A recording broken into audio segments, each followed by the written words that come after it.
Okay, so this episode is Dreams plus Science equals Facts. Again, taking a lot out of The Hidden Power of Dreams by Denise Linn. So definitely check that book out because it will go way more in depth than I'm going to. So when it comes to scientific views on dreaming, there are a variety of opinions.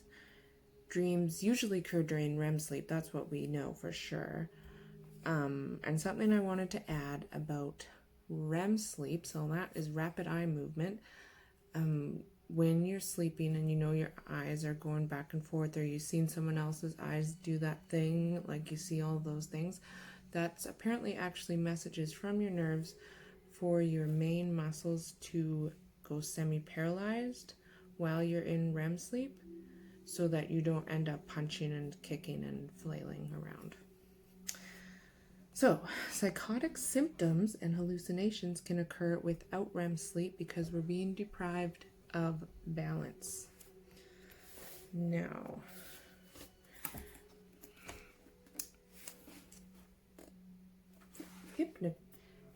H dreams, not technically defined as a REM dream, the H dream belongs to the mysterious realm between wakefulness and dreaming.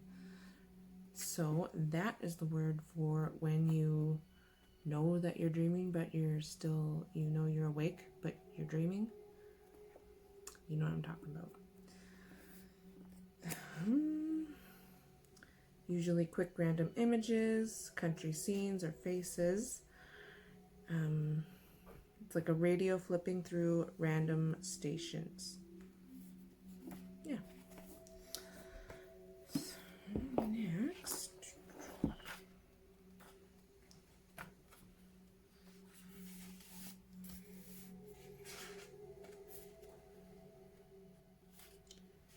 Right, so next we're going to do dream-inspired discoveries.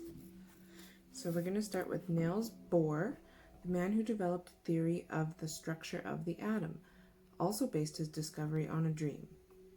He dreamed that he was at the races. As he observed the marked lanes on the track within which the horses were running, he constructed the analogy of fixed and specific orbits of electrons circulating around the atomic nuclei. This led to the formulation of his quantum theory, for which he later won the Nobel Prize. Einstein's theory of relativity was inspired by a dream about a sled.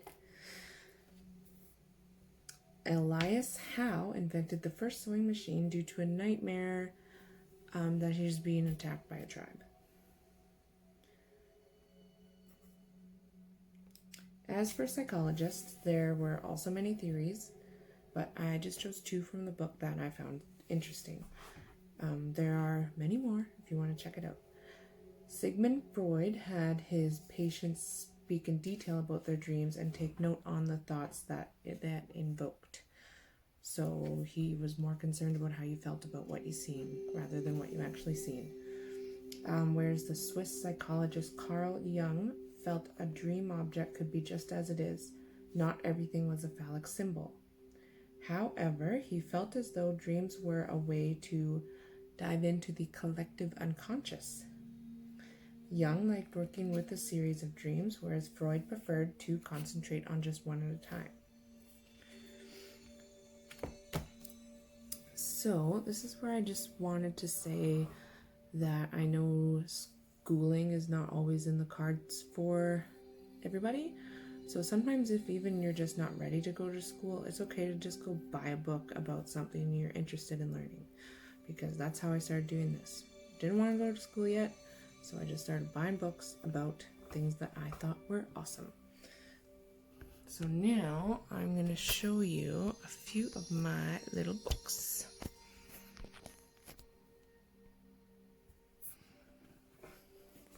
So, of course, The Hidden Power of Dreams by Denise Linn, and then Animal Spirit Guides is also one that I take a lot of stuff from.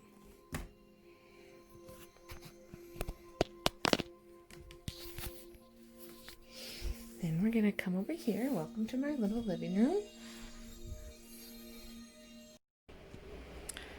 Okay, so How to Uncover Your Past Lives by Ted Andrews. Very, very interesting book. I ripped through it really fast because I thought it was so cool, and I'm going to have to give that one another 2 tries probably to take all that information in. Oh, you know what? The red tent was really cool. It's definitely a different than what we're normally talking about, but I'm just going to mention it because it was totally awesome. About being a woman in ancient Egypt and their struggles. Let's go over here, see what we can find.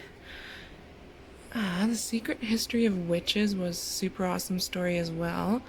It kind of goes through like a bloodline of women from like way back until modern day and like how things got passed along. The Secret History of Dreaming was neat, but I didn't really.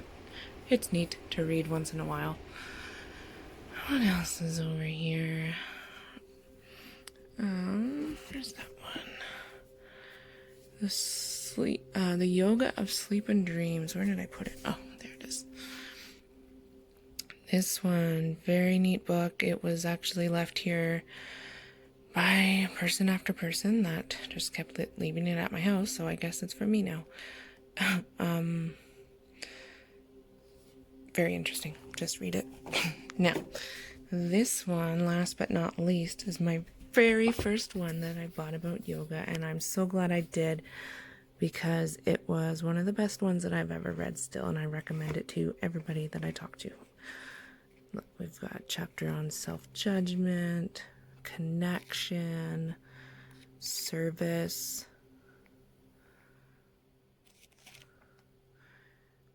Oh, attachment and aversion. That's a good one. I'm going to read this again. Patience. Definitely need to read this again. Courage. So there's a few of my books, and thank you for tuning in, and I can't wait for next week. There's going to be some awesome stuff coming up. Thank you. Sweet dreams.